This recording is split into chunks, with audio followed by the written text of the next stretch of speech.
You go to bed tonight, you pull up your heavy comforter, glance at your phone one last time, and then check it again for absolutely no reason, as if the entire internet somehow became a completely different place in the last 12 seconds. Now remove the comforter, remove the phone, remove the walls and the locked door. What you have left is your bare body, a pitch-black landscape, and the sound of something heavy moving out, where you cannot see it. So, what was the plan? Today, a bad night means you woke up at 3 in the morning, stared helplessly at the ceiling, and scrolled through late-night Reddit threads about urban legends to distract yourself from tomorrow's morning commute. Back then, a bad night meant something checked on you, with teeth. We spend millions of dollars every year on specialized sleep technology, smart mattresses, white noise apps, and tracking rings, all to force our bodies into a sterile, unbroken, 8-hour block of productivity rest. And the exact moment our eyes snap open in the dark, we feel an immediate wave of intense personal failure and sleep anxiety. You assume your biology is broken, but it's not a malfunction, it's a feature. Your brain is simply executing a natural environmental scan that kept your genetic lineage unbroken for millions of years. And honestly, your nervous system had every rational reason to stay alert.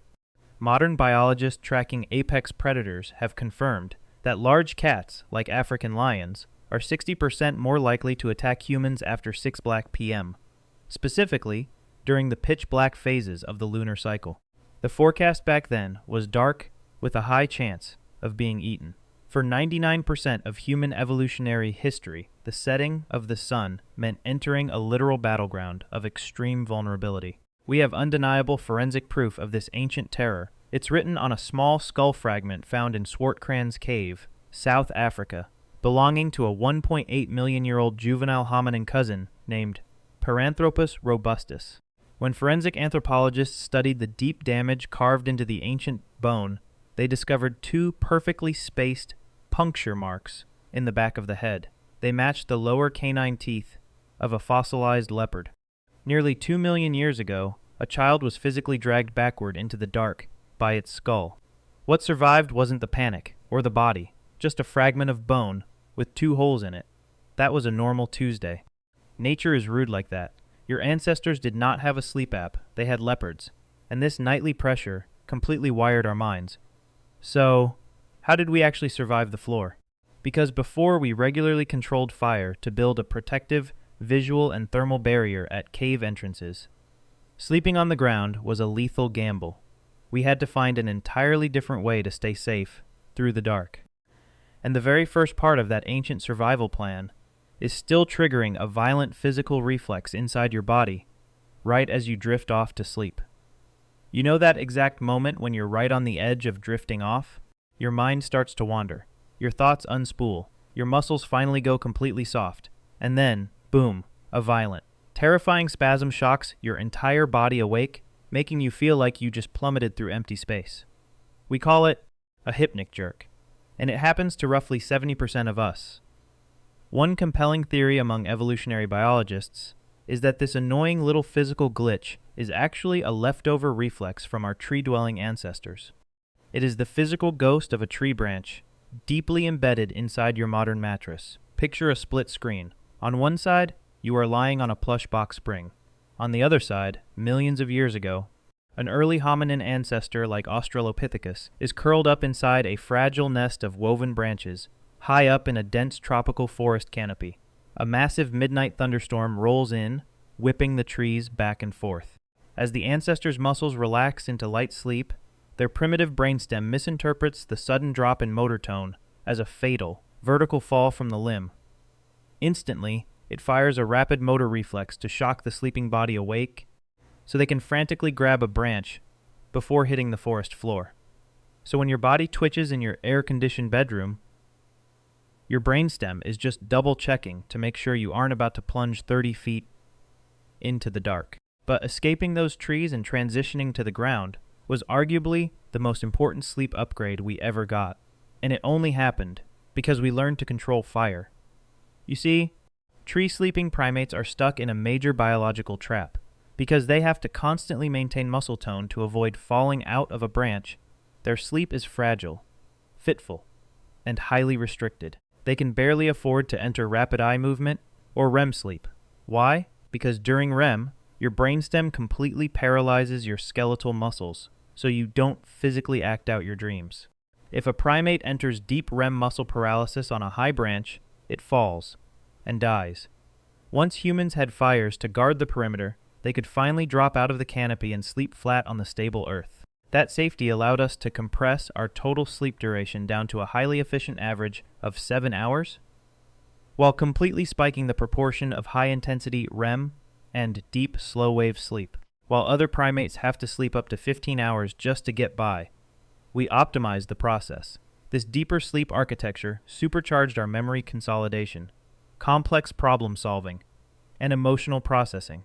It gave our lineage a massive cognitive dividend that drove our rapid brain expansion. But dropping from the trees to the ground meant solving a massive, crawling, housekeeping problem that modern mattresses spend millions trying to fix. We typically picture cavemen as filthy, grunting beasts, sleeping haphazardly in the dirt, completely covered in grime. But that's backwards. Early humans were actually remarkably structured when it came to their living spaces. Within rock shelters, early Homo sapiens didn't just flop down wherever they felt tired. They set up dedicated sleeping quarters positioned specifically away from freezing drafts. And they deliberately separated these bedrooms from the messy zones where they napped sharp stone tools or scraped animal hides. Nobody wants to roll over in the pitch dark and get stabbed by a stray flint flake. Imagine a woman preparing her family's bed inside Border Cave, South Africa, roughly 200,000 years ago. She isn't just scattering loose weeds on the floor. First, she burns away the old, dirty bedding to keep the site clean. Then, she spreads a thick, white layer of powdery wood ash evenly across the swept cave floor. On top of that ash, she neatly weaves a thick mat of fresh wild grasses.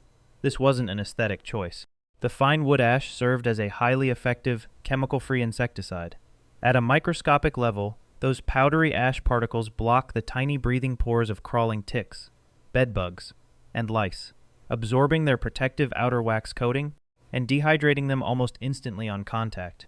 It was an incredibly smart way to keep from being eaten alive while unconscious. And it gets better. At Sibutu Cave, dating back 77,000 years, hunter-gatherers took their bedding technology a step further. They constructed mats from river plants and topped them with the crushed, aromatic leaves of the camphor bush. When slept on, these leaves released natural insecticidal oils that actively warded off malaria-carrying mosquitoes and biting flies. It basically smelled like a fresh, medicated vapor rub inside a dry rock shelter.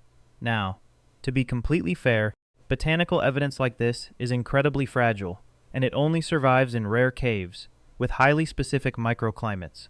We can't assume every single nomadic band across the ancient world had access to a perfect supply of insecticidal plants, but it proves that our ancestors valued a clean, comfortable, and bug-free night's sleep just as much as we do.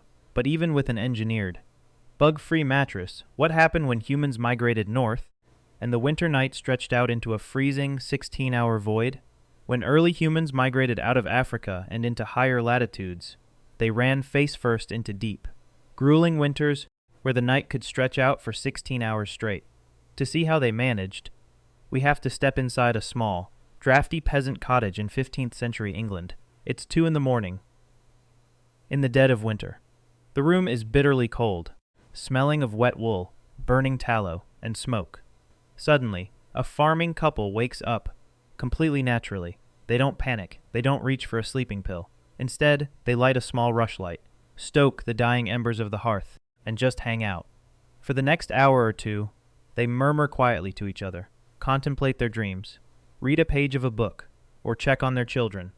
Once their midnight break is over, they drift effortlessly back into a second sleep until dawn. This is what historians call biphasic sleep, or segmented sleep.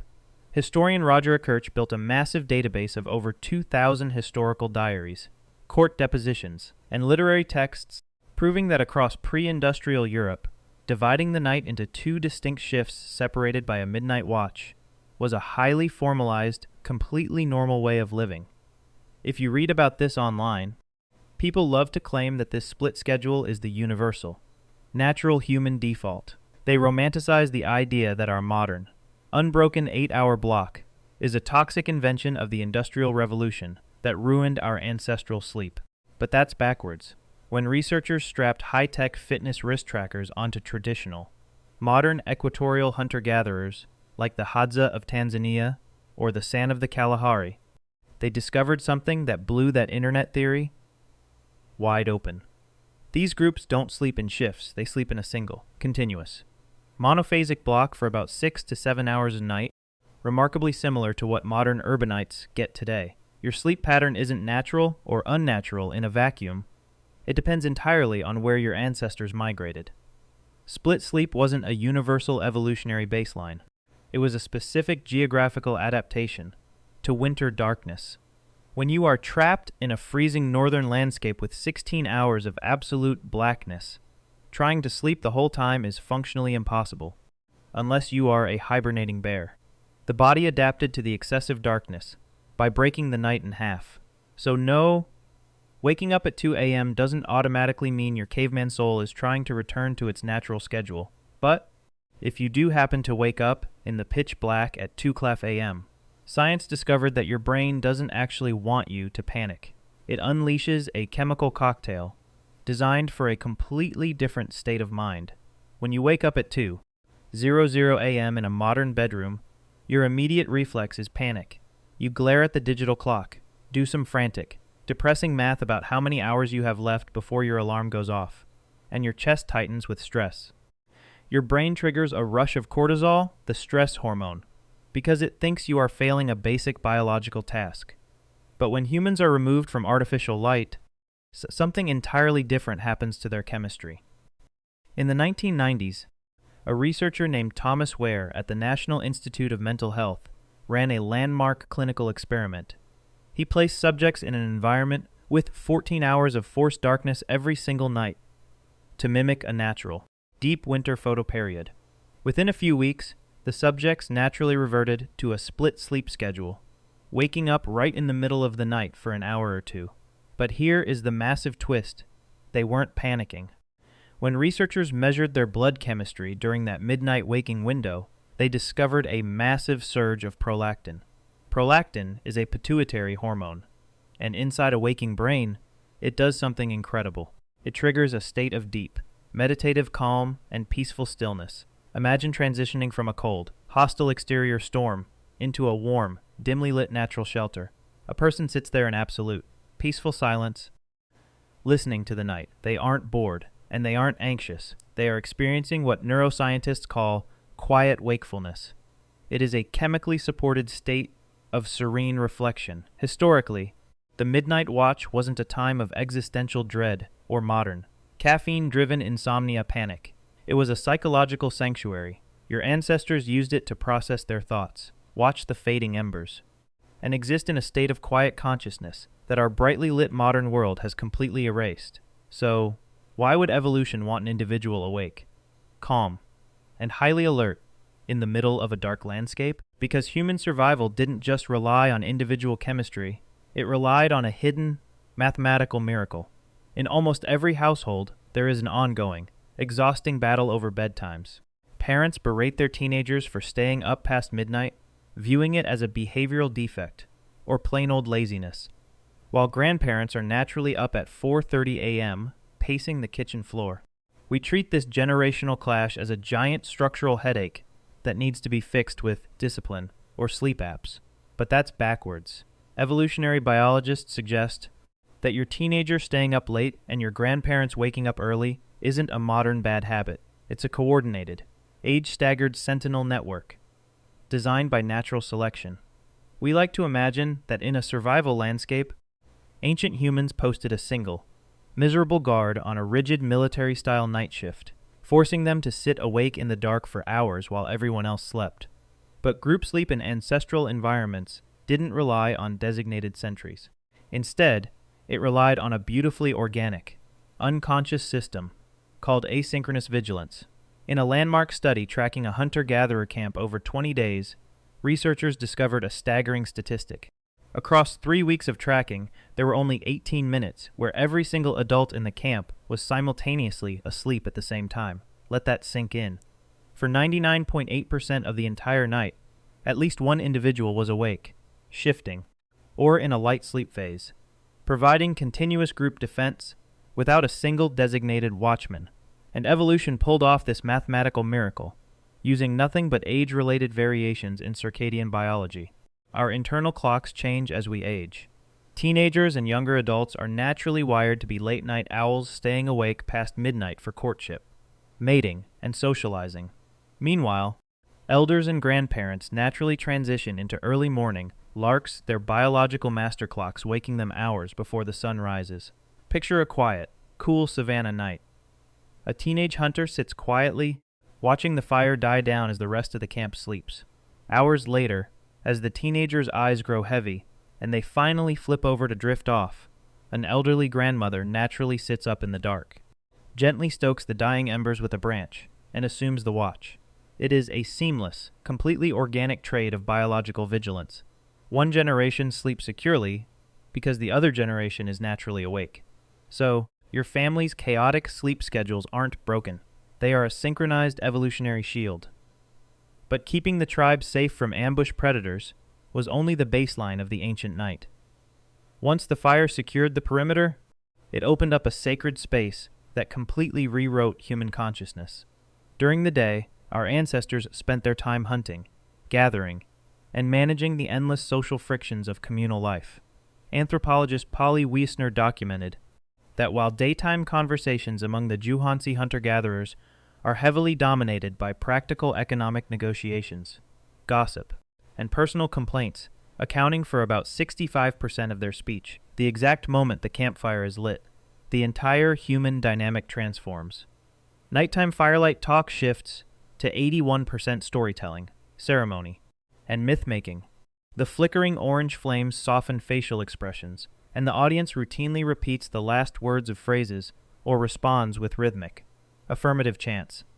The fire did more than just cook meat or scare away predators. It extended the day to carve out a sacred evening niche. It was the spatial hack that allowed early humans to build cooperative networks, forge shared imaginations, and create human culture itself. But we have completely severed our connection to this ancient nocturnal rhythm. Today, in our highly insulated American suburban homes, we lock our thermostats to a flat, unchanging 70 degrees, turn off the lights, and wonder why we lie awake staring at the wall. For 99% of human evolutionary history, our bodies didn't wake up because of a buzzing smartphone alarm or the rising sun. Data from traditional equatorial groups reveals that natural human sleep onset is highly variable, but awakening is incredibly regular, triggered precisely when environmental temperatures hit their absolute lowest point, the nadir, just before dawn. That sudden thermal drop causes peripheral vasoconstriction, the tightening of tiny blood vessels in your skin to lock heat deep inside your body's core. This physical shift signals the master biological clock deep inside your brain to automatically initiate the waking process.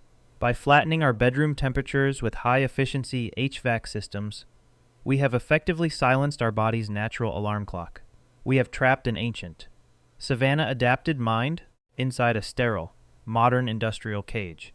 So, the next time you wake up in the pitch black at 3 in the morning, listening to the silence of your house with a racing heartbeat, try not to judge your body too quickly. Not every sleepless night is ancient evolutionary wisdom. Sometimes it is just stress, or caffeine, or a body that simply needs care. But some piece of that sudden alertness may be much older than your bedroom. Your DNA does not know you have deadbolts, security cameras, and heavy wooden doors. Your biology is still huddled around a savanna campfire, keeping watch over a family that can only sleep safely because someone else is awake. It is a beautiful, lingering act of genetic love playing out right inside your chest. Your body is keeping watch. It just never got the update that the leopard is gone. You are not broken. You are remembering.